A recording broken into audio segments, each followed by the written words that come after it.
Y sobre esto voy a predicar esta tarde a los romanos, una carta de ayer para el mundo de hoy, pero este libro tiene la característica que es prologado por su pastor, el doctor Rigoberto Gálvez. Y en este acto quiero oficialmente, fíjense lo que voy a hacer esta tarde, oficialmente voy a entregarle este libro porque él no lo tiene físicamente, lo tiene, ¿cómo se dice? Digitalmente, pero no físicamente, entonces hoy se lo entrego. Él es el que escribe el prólogo de este libro, por lo tanto es una doble motivación más para que ellos lo estudien, ¿no es cierto? Muchas gracias. Y por haber hecho el prólogo, muy amable. Gracias. Sí. Muchas gracias, doctor Sí. Saldívar, por el Gracias. Gracias por entrarme con el prólogo. Ya. Y no me esperaba que hiciera lo que hizo en este momento. Muchas gracias, muy doctor amable. Sí, Saldívar. muchas gracias. Muy bien, entonces ya saben todos de qué voy a hablar en esta tarde. Veamos, ayúdenme los ingenieros. Muy bien, ¿qué dice ahí en sus pantallas? Exactamente, es decir, porque esto fue escrito allá en el siglo I por un señor que se llamó Pablo, y eso fue ayer. Pero la pregunta es, ¿qué tiene que ver eso conmigo? Aquí donde yo vivo, en cualquier área geográfica de la ciudad de Guatemala. Entonces es algo escrito para el mundo de ayer, es decir, una carta de ayer, pero tiene una aplicación para el mundo de hoy. Veamos cuáles son los objetivos de mi disertación esta tarde. Número 1, voy a hacer pertinente al mundo de hoy una carta de ayer. Ese es mi primer objetivo, ¿verdad? Porque usted lee esto y eso ¿qué tiene que ver conmigo? Bueno, tiene mucho que ver, ¿verdad? Alguien dice yo, pero tengo 3 adolescentes en la casa, ¿no? Y estoy que ya no sé qué hacer aquí. ¿Qué tiene que ver? Tiene que ver mucho esto con sus 3 adolescentes, no se preocupe. O alguien dice, estoy en un grave problema financiero, no sé qué hacer. Estoy en un callejón sin salida. ¿Qué tiene que ver, Romano? Tiene muchísimo que ver. Usted puede salir de ese callejón siguiendo algunos principios de este libro. Número 2, voy a hablar desde el contexto de mi generación para la generación de los milenios. Yo no sé cuántos milenios hay aquí, Pastor Rigoberto, pero cuando yo escribí esto estaba pensando en los milenios, porque tengo esa preocupación porque soy padre de una niña que es un milenio. Milenios son todos aquellos que nacieron el siglo pasado, de los años 90 y el año 2000. Levantad la mano los que estáis aquí, que nacieron en los años 90 del siglo pasado, el año 2000. Sí, hay varios milenios aquí. Ok. Pregúntenme qué generación soy. Generación X, ya lo dije ahí, ¿verdad? Viejito. Y número 3, voy a explicar de una forma sucinta las 7 características de la generación de ayer. Y voy a hablar a la generación de hoy. Entonces, voy a hablar de ¿cuántas características? No, de 7. Y hay una palabra que le va a dar rumbo al discurso. La palabra que le va a dar rumbo al discurso es la palabra generación. O sea que voy a hablar de 7 generaciones. A ver, ayudadme. ¿Cuál es la palabra que le va a dar rumbo al discurso? Perfecto. ¿Y de cuántas generaciones voy a hablar esta tarde? Ok, ¿tenés lápiz y papel? El que no tenga lápiz y papel es porque va a comprar el libro y lo va a estudiar, ¿no? Si no, entonces tenéis que copiar o pedir el video, porque dan video después o no, ¿verdad? Bueno, pues ahí también, esa es otra forma. Pero el asunto va por ahí, pero el tema de las generaciones es lo que le da el rumbo. Pero acordarme de qué voy a predicar que ya se me olvidó. No. El título del sermón. La carta a los romanos. A los romanos, una carta de... Exacto, una carta de ayer para mí, para el mundo de hoy. Vamos a la número... ¿Cuál es la palabra? Generación perversa. Ahí está, esa es la primera generación. San Pablo nos habla aquí de una generación perversa. Es la generación que viene del mundo gentil. Es la generación que no tiene a Dios en su noticia. Es la generación de la cual Pablo dice en el versículo 24, 26 y 28, Dios los entregó. Y ahí dice a qué los entregó.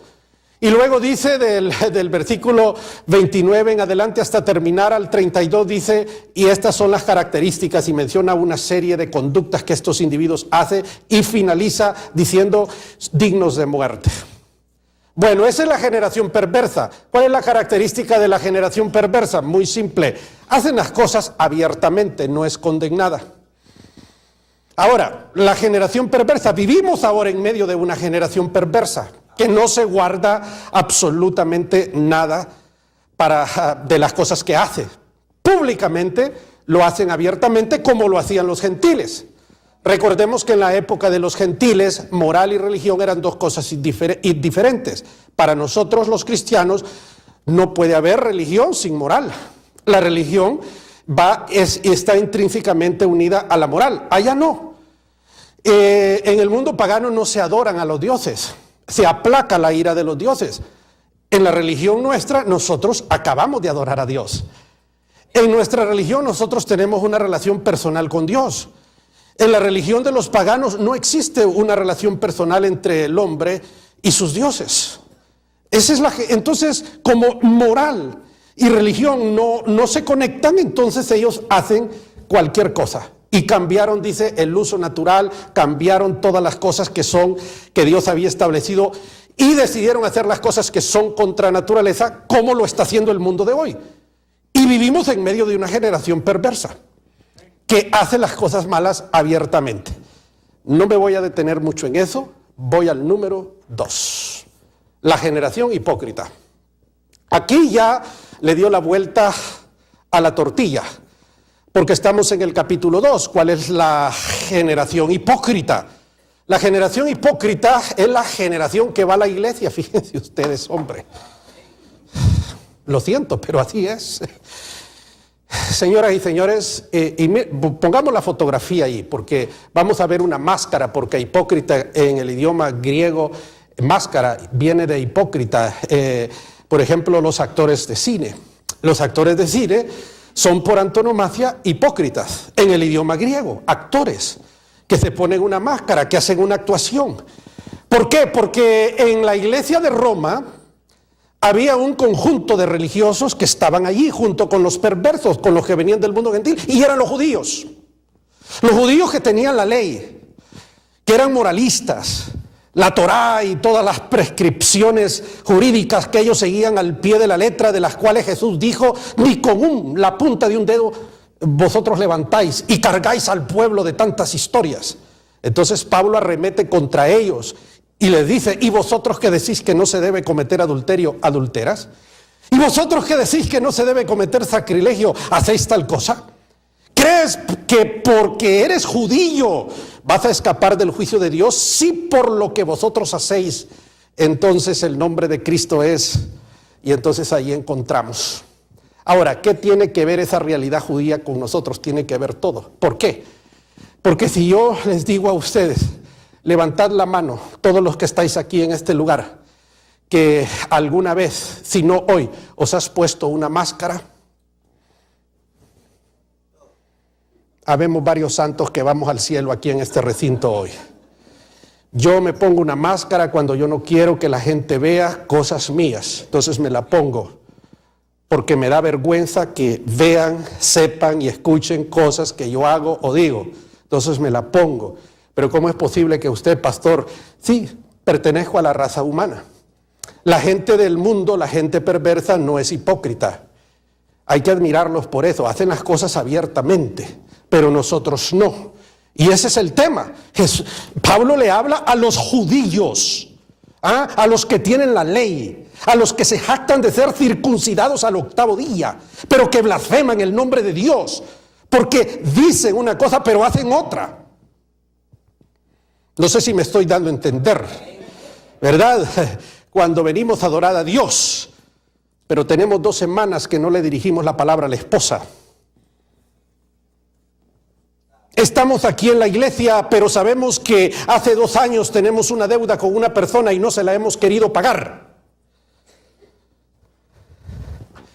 O cuando sé yo perfectamente que estoy en la iglesia diciendo que Cristo ha perdonado mis pecados, pero yo no he sido capaz de perdonar a alguien que me hizo un daño hace 50 años. Eso no se da en el mundo. Ellos abiertamente dicen, a ese tipo lo odio. Nosotros no, nos ponemos una máscara, adoramos al Señor, pero cuando escuchamos ese nombre tenemos una arritmia cardíaca.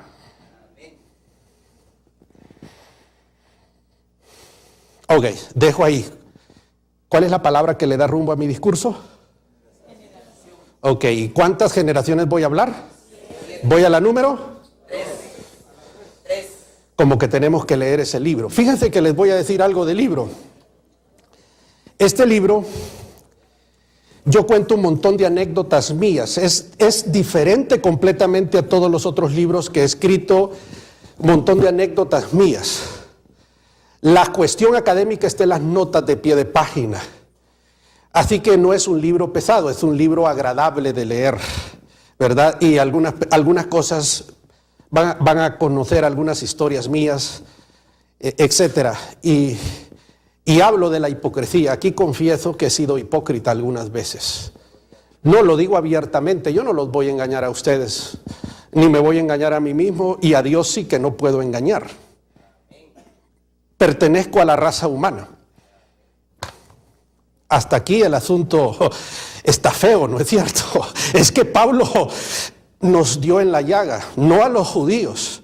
Es que yo dije, a los romanos, una carta de...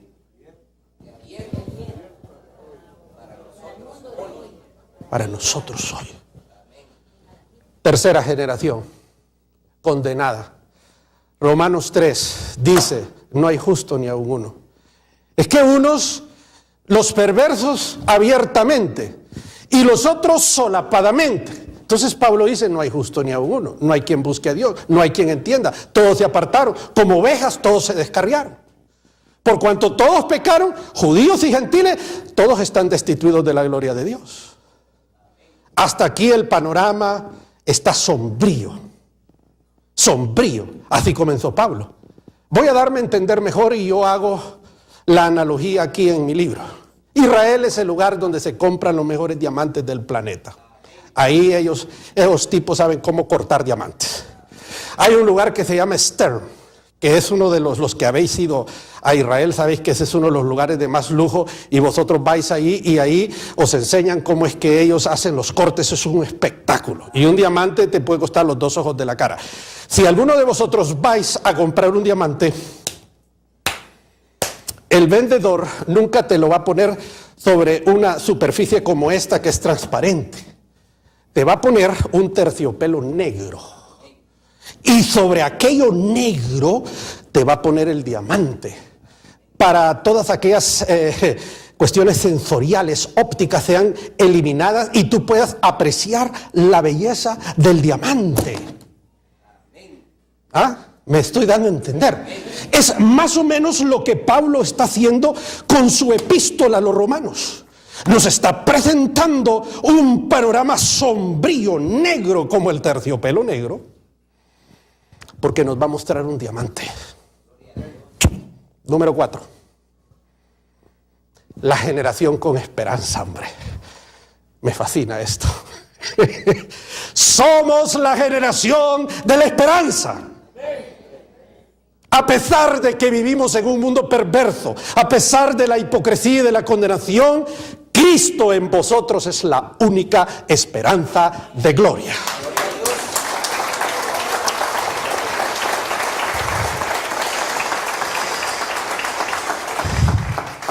Y aquí en el libro, en la página, vamos a ver dónde está esto, sí, en la 41, habla de la esperanza, el camino hacia la esperanza.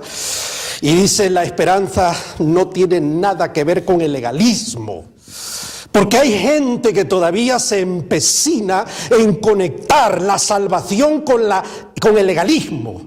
El legalismo es aquella tendencia, doctrina que hay que hacer, que no hay que hacer. Yo vengo de una generación donde en mi iglesia había 3 tipos de miembros: principiantes, catecúmenos y plenos. Los principiantes, cualquiera era principiante, el que aceptaba a Cristo, pero catecúmeno había que cumplir con más de 31 reglas. Los fariseos quedaban humillados delante de esa dogmática eclesial de mi iglesia. Y hombre, que no hagas esto, no te vistas así, no te peines así, no vayas a este lugar. por favor, llegar a ser miembro pleno. Yo creo que habían unos 2 quizás santos que llegaban a miembros plenos. No, Pablo nos está diciendo que la esperanza no tiene nada que ver con guardar leyes, que la única forma de tener esa esperanza y libertad es creyendo en Cristo Jesús. Justificados pues por la fe, tenemos paz con Dios.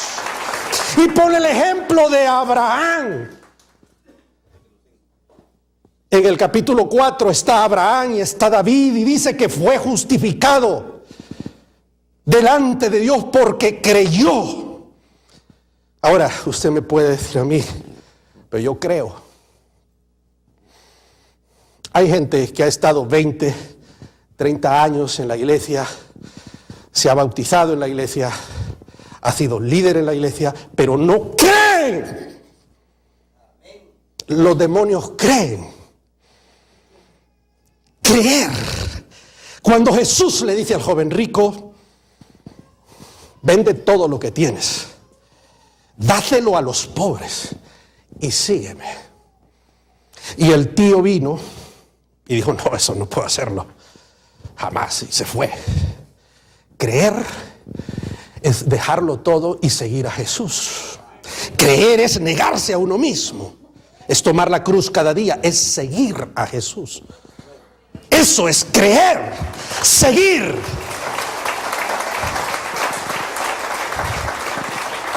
Y ahí es donde entra Bonhoeffer, ¿verdad? El precio de la gracia. Y habla de la gracia barata y de la gracia cara. Ser cristiano no es venir a la iglesia. Lo siento.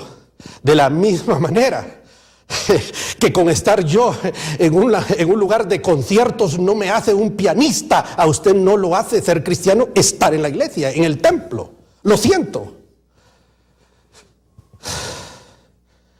Y Pablo nos habla en el capítulo 4 y en el capítulo 5, bueno, en la parte final del 3, del 4 y del 5, de la esperanza. Pero la esperanza es el resultado de creer, de tener fe. Y una vez que yo creo, soy justificado, tengo paz con Dios.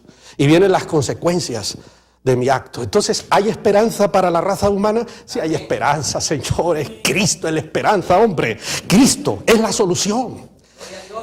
Todo problema se resuelve creyendo en Cristo. Voy a repetir porque creo que a lo mejor no me di a entender. Todo problema se arregla creyendo en Cristo.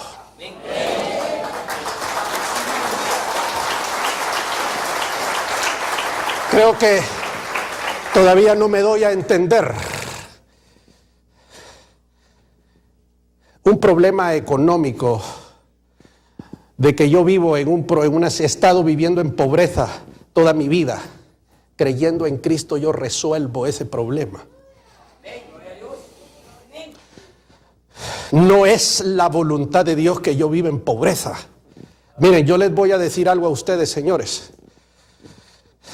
Yo vengo de una familia, pues, y doy gracias a Dios por eso, donde yo nunca tuve ninguna necesidad de nada. Yo nunca tuve lo que necesité, sino más de lo que necesité. Pero cuando Dios me llamó, me llevó a servir y a pastorear un grupo de personas que no tenía nada, venía de la miseria. Mis padres nunca supieron eso.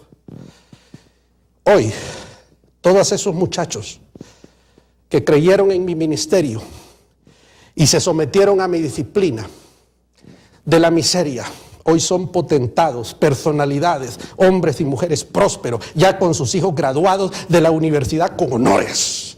Por eso cuando digo que creer en Cristo resuelve los problemas socioeconómicos del ser humano, sé lo que estoy diciendo porque lo he visto.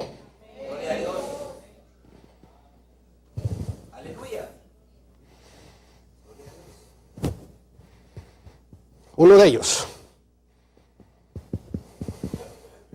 vivía en una casa de piso de tierra, pero hace 4 meses estuve en un recinto de la Universidad de DeVry en Chicago. Yo lloré.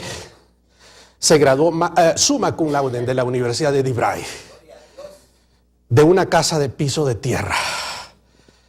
Y lo que me acaba de decir me volteó el otro lado, porque ahora dice que va para Harvard. Piso de tierra, no en la pobreza, en la miseria. Y yo estaba ahí el día que se graduó y me tomé la foto. Qué orgullo el que yo sentí. Esta es la carta de ayer para el mundo de hoy. ¿Quién dijo que estas son historias del pasado? Que no tienen nada que ver conmigo, con Guatemala. Esto funciona, señores. Es para el mundo de hoy. No sé si me estoy dando a entender. Así que, señoras y señores, ¿cuál es el problema? Y hablé solo de un detalle. Puedo hablar de 10,000 más, pero no tengo tiempo. ¿Cuál es la palabra que le da rumbo? Perdón. ¿Cuántas generaciones voy a hablar hoy? ¿Y voy a la número? 5. Muy bien. Felicitemos al hombre, a mi hermano. 5. Santa. Somos la generación santa. Hermano, esto es para gritar. Somos la generación santa, pastor.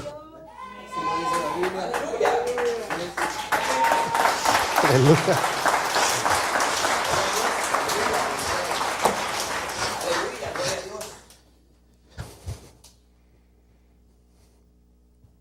Ahora el concepto de santidad que nos inculcó a nosotros es de un individuo que no quiebra un plato. Vuélveme a poner la fotografía. Yo quiero que veáis los santos. Esos son los santos, hombre. Esos son santos. Esos son los santos. Es que el concepto de santidad de un viejito barbudo que no quiebra un plato, si esos tíos que uno creía que no quebraban un plato, si esos rompían la vajilla entera, hombre.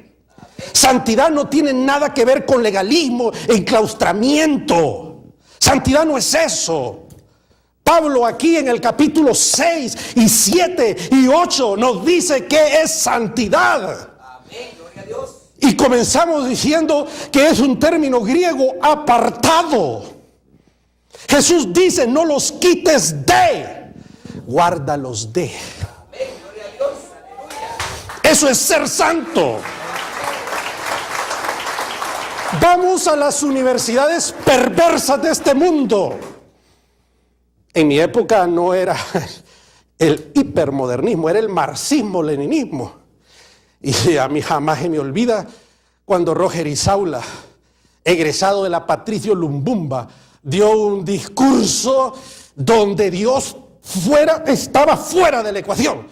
Y termina la clase Isaula y un grupo de jóvenes me hace una rueda y me dice: Raúl, ¿sabían quién era yo? ¿Y tú qué dices? Y yo les dije: el Dios de este siglo les ha cegado el entendimiento a los incrédulos para que no les resplandezca la lumbre de Cristo. Pero le hice 100 a Roger Isaula. Por eso, si me toca en este instante dar un seminario sobre marxismo-leninismo, se los doy mejor de lo que estoy hablando de Romanos. Claro, vamos a las universidades perversas. Tenemos trabajos con organizaciones de gente perversa. Trabajamos y tenemos amigos perversos. Y qué bueno que es así. Estamos en un mundo perverso, pero no pertenecemos a ese mundo porque somos santos.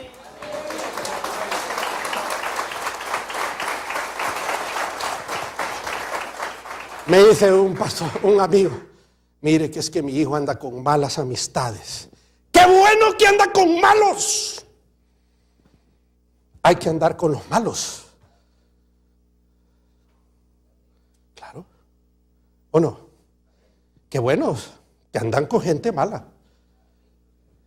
Si no andamos con los malos, muchachos, ¿cómo se van a convertir a Cristo? Pues hombre, si somos nosotros el ejemplo, somos luminares que resplandece.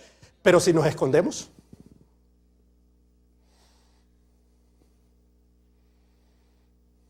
con ese no me junto porque es malo. Es precisamente con quien tienes que juntarte. Hay un versículo que voy a hacer la aclaración. En latín diría mutatis mutandis. Googleen esa frase. Que no te conviertas tú a ellos, que ellos se conviertan a ti. Eso es santidad.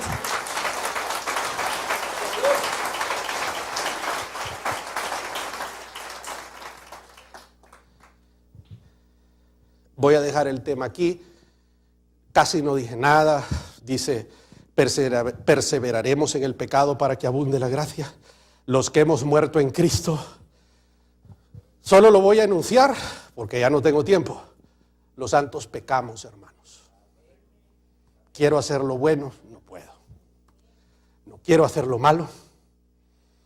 Yo con mi mente sirvo a Dios, pero después veo una ley aquí en mis miembros. Versículo 24, miserable hombre de mí.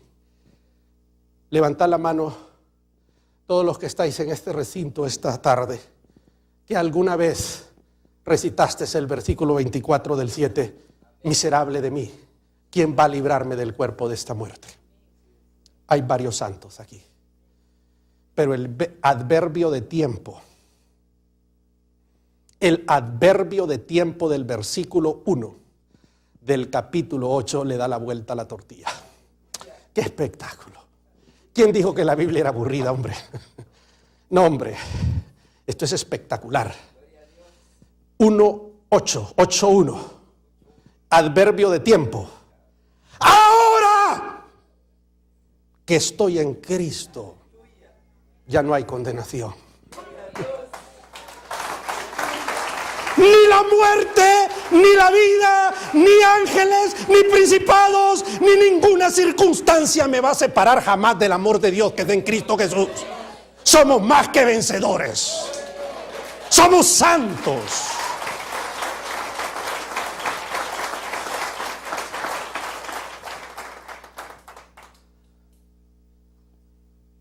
Ya se me olvidó de que estoy predicando. A los romanos. Una carta de ayer para el mundo de hoy. Y la palabra que le da rumbo. ¿Cuál fue la primera generación? ¿La segunda? ¿La tercera? ¿La cuarta? ¿La quinta? Y 6 escogida. I love this one. Soy escogido. No merezco ser escogido. Soy malo. No merezco ser escogido.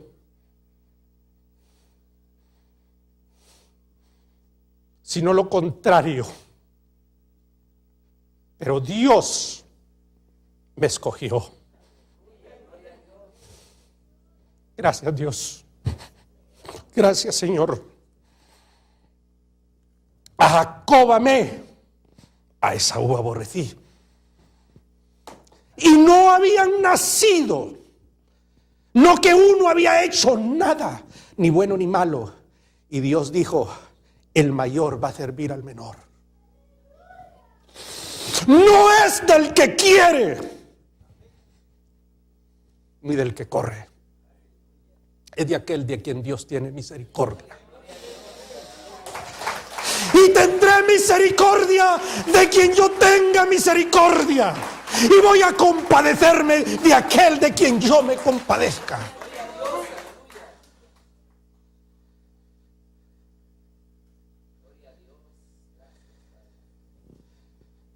Cuando entendemos esto es para que ustedes comiencen a brincar. Gracias, Dios, gracias. Hay millones de seres humanos que están perdidos, que no saben nada. Y yo soy escogido. Aquí en el libro cuento la historia de un amigo de la infancia que yo conocí a los 5 años. Escuchamos la misma palabra en el mismo lugar, al mismo pastor, un tipo más guapo que yo, más inteligente que yo. La chica le hacían rueda a él, a mí me dejaban olímpicamente. A mí me expulsaron del colegio, a él no. está muerto. Murió de la forma más infrahumana que un ser humano puede morir. Y yo estoy aquí.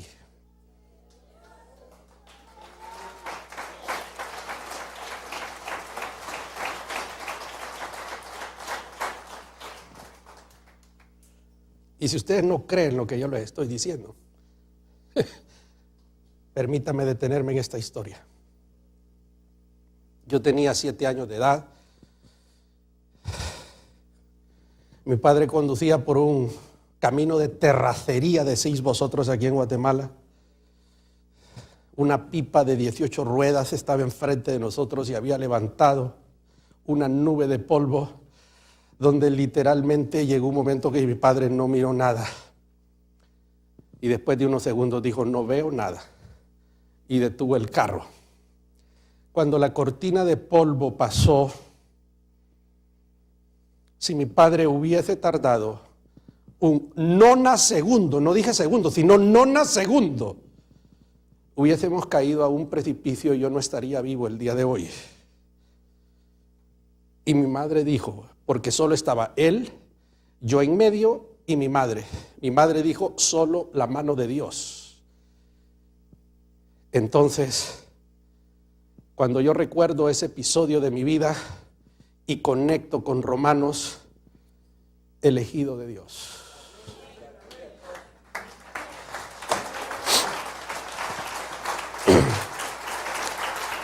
Dios tenía planes conmigo,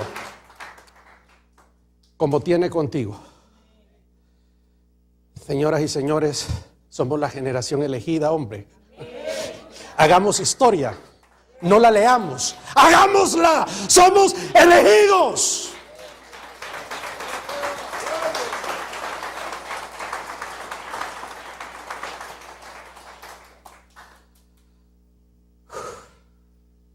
Y termino. ¿Número qué? 7. Usted anda bien en botánica, sí, muy bien. La generación desafiada. ¿Cuál fue la primera? ¿La segunda? ¿Tercera? ¿La cuarta? ¿La quinta? ¿La sexta? Y la última. Pablo era un hombre espectacular. Del capítulo del 1 al 11 nos pone todos los fundamentos de la fe cristiana, toda la cuestión teórica. Pero el cristianismo no solamente son palabras, bla, bla, bla, bla, bla. Teología, teología, teología. Es importante la teología, pero el cristianismo, la esencia del cristianismo son los hechos. Son mis acciones, es la práctica de lo anterior. Entonces Pablo dedica el capítulo 12, 13, 14 y 15 de su carta a desafiarnos cómo es que se vive la vida cristiana. Ahí está el detalle. Ahora, ahí es donde sabemos si somos o no somos. Voy a repetir lo que dije, venir a la iglesia no me hace, leer la Biblia tampoco, cantar en el coro menos. No es eso. Ser cristiano es otra cosa. Veamos los desafíos.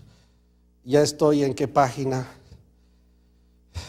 Ahora, yo voy a hacer pronto una invitación. Es posible que haya alguien aquí que nunca aceptó a Cristo como su Salvador personal. Y Dios te escogió a ti, Dios tiene planes contigo y tú no lo sabes, pero esta tarde Dios ha hablado a tu vida. Yo tengo una invitación para ti, así como Él la tuvo conmigo. Así como yo fui invitado, yo voy a invitarte. Hablemos de los desafíos del cristiano, estamos en la generación desafiada. Vamos a ver dónde estoy, sí, páginas 95. El desafío de tener una relación correcta conmigo mismo. Solo para esto es un sermón aparte, por eso le llamé los 5 principios del éxito, solo para esto. Yo quedo en deuda, Pastor Rigoberto Galvez, porque hay 10,000 cosas que yo quisiera decir que no puedo decir, no tengo tiempo. Así que, abuelo de pájaro, el desafío más grande que yo tengo como persona, el problema más grande de Raúl es Raúl mismo. no la pobreza, no el gobierno, no mis enemigos, que yo sepa no tengo, pero alguno puede pensar que es, pero yo no tengo a nadie registrado en mi lista, gracias a Dios. Y ando buscando chivos expiatorios, pero el problema soy yo. Yo soy el que decido qué camino tomo, yo soy el que decido si me enojo o no me enojo, si me deprimo o no me deprimo, yo soy el que defino si voy por la izquierda o la derecha. El problema soy yo.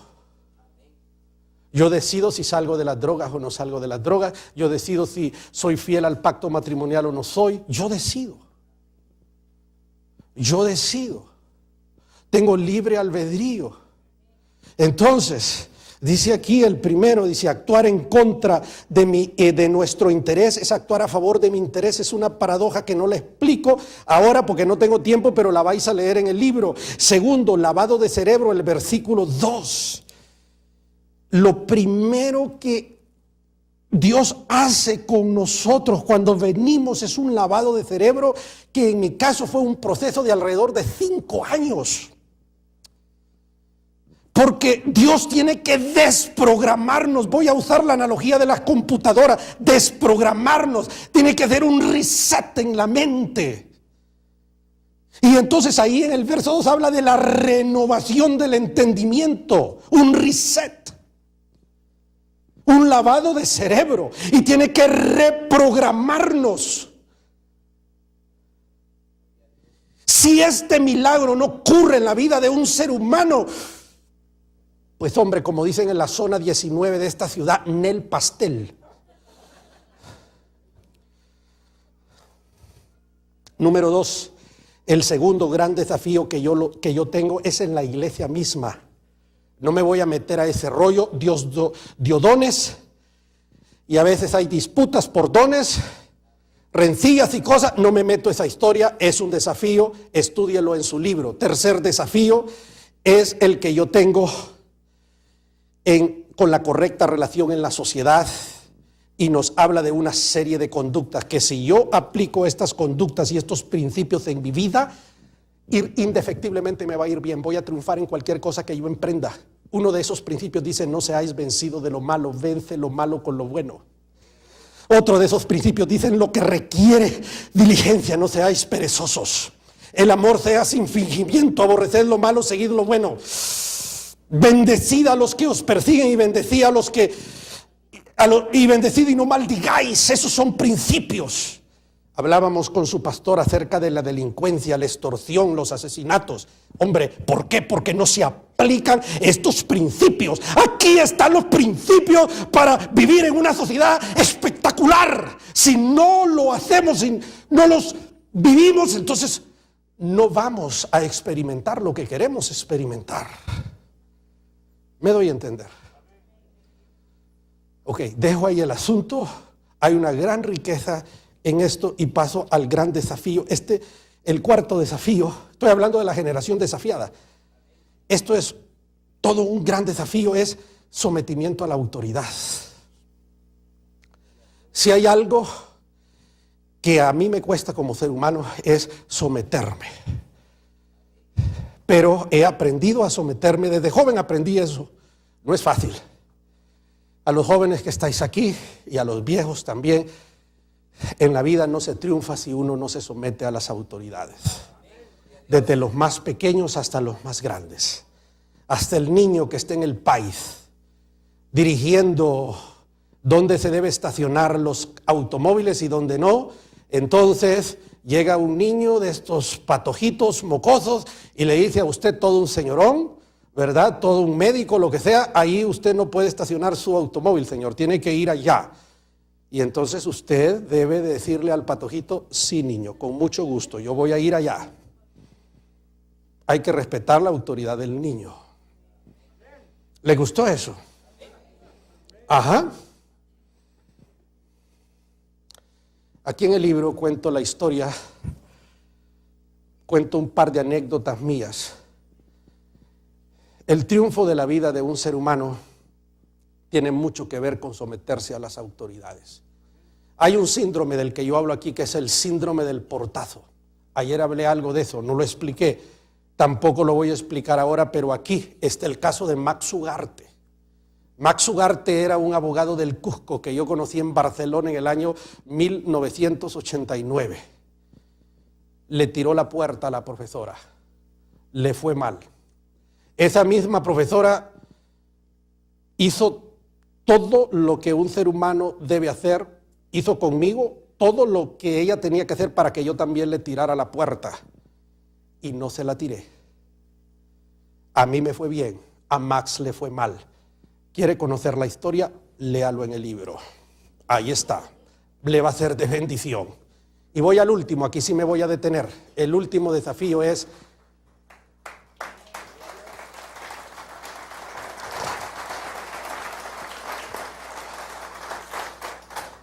este es el que más me cuesta. El último desafío que habla Pablo: respetar al diferente. Diga, respetar al diferente. Pastor Saldívar, ¿quién es la persona más diferente, asímil y completamente a usted? Pregúnteme. Mi esposa, la persona con la que yo duermo al otro lado, completamente diferente.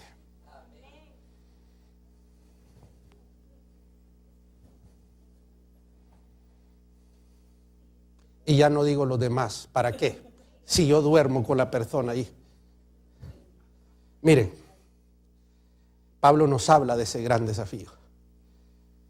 Yo detesto dormir con la puerta abierta.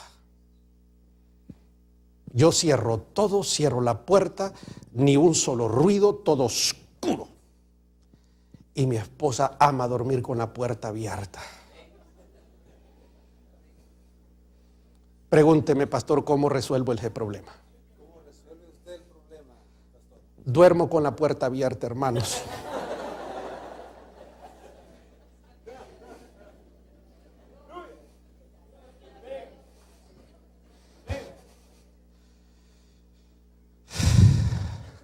Es bien fácil cómo arreglamos el problema. No me gusta que un hombre me bese. No me gusta. No me gusta. Llego a la Argentina y un montón de barbones besándome, hombre. Sí. Después de 2 o 3 días que yo ya estaba en Buenos Aires, ya estaba besando a todos los barbones también.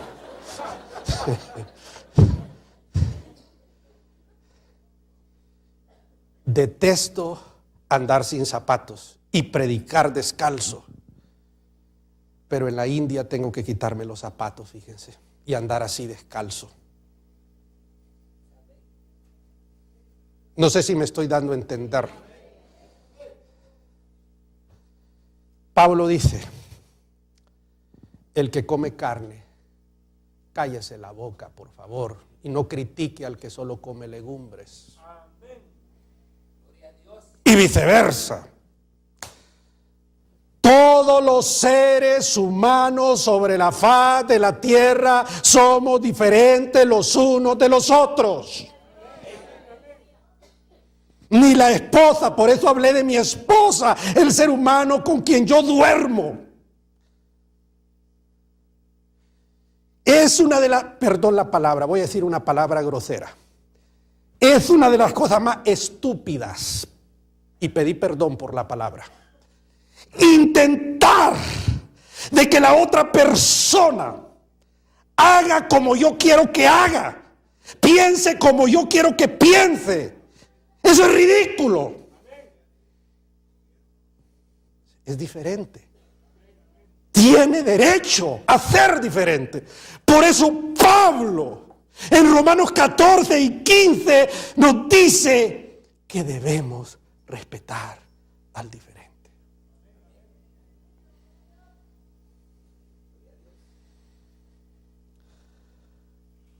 Y nos dice a quién tenemos que agradar. ¿A quién? ¿A quién tenemos que agradar? No dice eso la Biblia. Tenemos que agradar al diferente. Así lo dice Pablo. No dice al diferente, al hermano débil. A Él hay que agradar, porque haciendo eso, agradamos a Dios. Para pelear se ocupan dos personas, señores. Y si yo respeto al diferente, se acabó el problema. Eso es un desafío. ¿Cuántos matrimonios se salvarían si usáramos este principio? ¿Cuántos asesinatos se evitarían en la República de Guatemala si se aplicara este principio? ¿Cuántas enemistades se evitarían dentro del seno de la congregación eclesial si nosotros aplicáramos este principio? Y aquí viene una más fuerte. ¿Cuánto mejoraría mi relación con mis hijos si yo aplico este principio? Porque aunque sea carne de mi carne y sangre de mi sangre, tiene derecho a pensar diferente.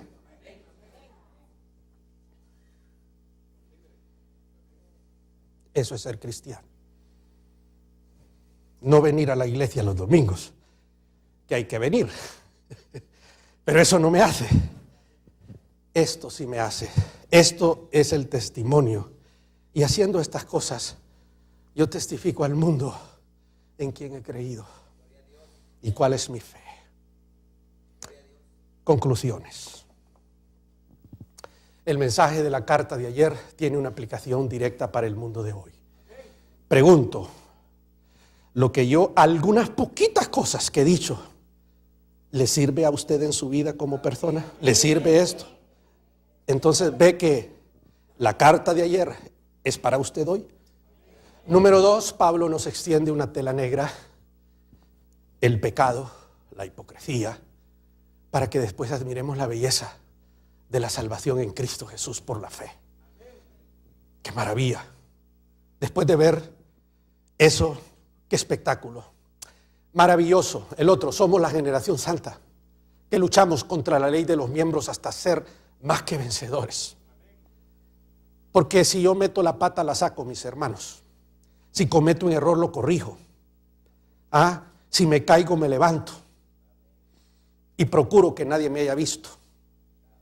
Porque nosotros no somos de los que retroceden, sino de los que permanecen. Sabemos en quién hemos creído. En el ADN de nosotros está la victoria. Somos más que vencedores. Somos generación santa, pueblo escogido, real sacerdocio, que resplandecemos en este mundo perverso. Eso somos nosotros.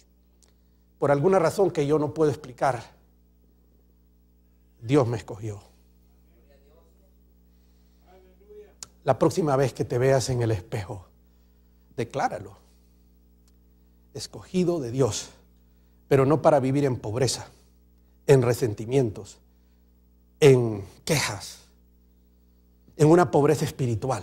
No, para vivir en victoria, para vivir en bonanza, para venir próspero. ¿Qué es lo que le dice Pablo a Gayo? Que seas próspero, le dice. Ese es un espectáculo, hombre. Ese es un espectáculo.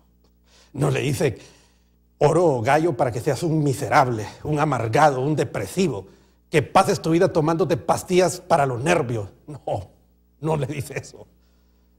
Que seas próspero. Dios nos desafía a vivir la vida cristiana bajo los principios de la palabra de Dios.